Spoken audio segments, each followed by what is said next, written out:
खिलाफ chargesheet file हो गई। चूहे की हत्या पर चार्जशीट, ऐसा पहली बार देखा होगा। देख रहे हैं, ये चूहे की तस्वीर मैंने धुंधली की है। चूहे को मार दिया। अमूमन लोगों के घर में चूहे होते हैं, चूहा पकड़ते हैं और फिर चूहे को मार दिया। इस मामले में इसे गिरफ्तार भी हुआ। अब चार्जशीट फाइल हो गई। अगली तस्वीर दिखाइए जरा। ये है मनोज, ये हाथ में देख रहे हैं चूहेदान पकड़े हुए हाथ में, इसी में चूहा पकड़ा जाता है। इसने चूहा पकड़ा और उसके बाद चूहा मार दिया। अब 30 पन्नों की चार्जशीट पुलिस ने इसके खिलाफ फाइल की है। देखिए रिपोर्ट देखिए।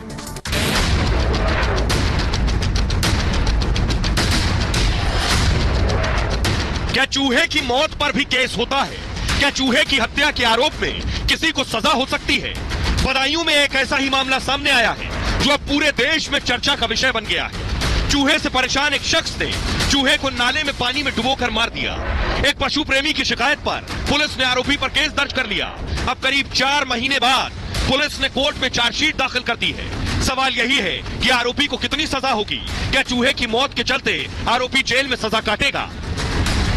भाई अब मैं आपको बताता हूं, जो 30 पन्नों की चार्जशीट है, पहली बार आप सुन रहे होंगे। आदमी की हत्या पर आपने सुना होगा चार्जशीट फाइल हो गई, किसी अपराध पर आपने सुना होगा आरोप पत्र दाखिल हो गया, लेकिन चूहे की हत्या पर पहली बार चार्जशीट फाइल हुई होगी। बदायूं में चूहा मारने के मामले में चार्जशीट फाइल, पुलिस ने 30 पन्नों की चार्जशीट दाखिल की।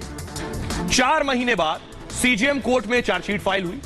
चार्जशीट में आरोपी मनोज का नाम है। ये जिस शख्स को देख रहे हैं इसका नाम है मनोज। पर पशु क्रूरता का आरोप है।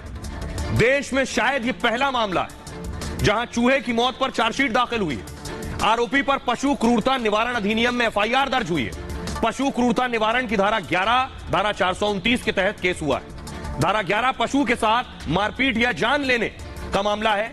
3 साल की सजा और इसमें जुर्माना लग सकता है। धारा 429 जानवर की हत्या या अपाहिज करना, दोषी पाए जाने पर 5 साल कैद या जुर्माना।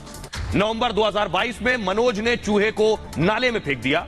मनोज ने चूहे को पत्थर से बांधकर नाले में फेंका था और एक पशु प्रेमी ने चूहे को बचाने की कोशिश की, लेकिन तब तक चूहे की मौत हो चुकी थी। पशु प्रेमी ने आरोपी के खिलाफ पुलिस में शिकायत की। पुलिस ने आरोपी मनोज को 7-8 घंटे तक बिठा लिया हिरासत में। उसके बाद आरोपी मनोज को पुलिस ने छोड़ दिया। 28 नवंबर को पशु क्रूरता का केस दर्ज हुआ था। पुलिस ने थाने से ही मनोज को जमानत दे दी थी।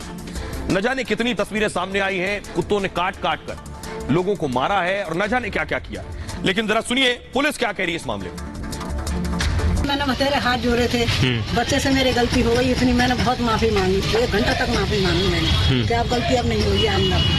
बस इतनी हम लोग बिगाड़ जाते हैं सारे रात को, बच्चों को काटते हैं, बच्चे सोते हैं नीचे। बच्चों को काट लिया था? हाँ, काट लिया था बच्चे के लिए। लड़कियां छोटी छोटी सोती हैं नीचे। हम भैया जब काट रहे थे कुछ करें, अब नहीं हो रहा।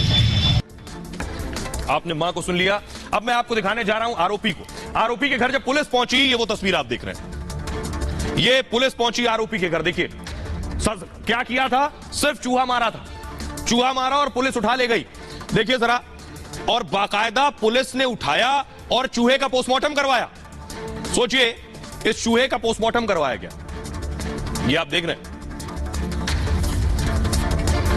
हुआ ये कि चूहे की मौत के बाद उसके शव का पोस्टमार्टम किया गया और पशु प्रेमी ने कार से शव को बरेली के वेटरनरी संस्थान भेजा। बरेली के इंडियन वेटरनरी रिसर्च इंस्टीट्यूट में पोस्टमार्टम किया गया। रिपोर्ट में कहा गया कि चूहे की मौत दम घुटने से हुई। चूहे के फेफड़े की नलियां फटी हुई थी। जोर जोर से सांस लेने के कारण फेफड़ा डैमेज हो गया। जांच में पाया गया कि चूहे के फेफड़े पर चोट पहुंची है। फेफड़ों में सूजन थी, लिवर में भी इंफेक्शन था। और आरोपी ने कहा चूहे जो नुकसान करते हैं उसका क्या। वो कह रहा था मेरे घर में चूहों ने जो नुकसान किया उसकी भरपाई कौन करेगा। चूहे मेरी बेटी का हाथ चबा गए। तब ये पशु प्रेमी कहां थे। बाजार में चूहा मारने की भी दवा बिकती है, वो कह रहा है।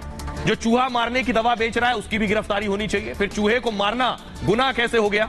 जो चूहे मारने की दवा बेच रहा है उन पर भी केस हो। चूहे की हत्या कर दी।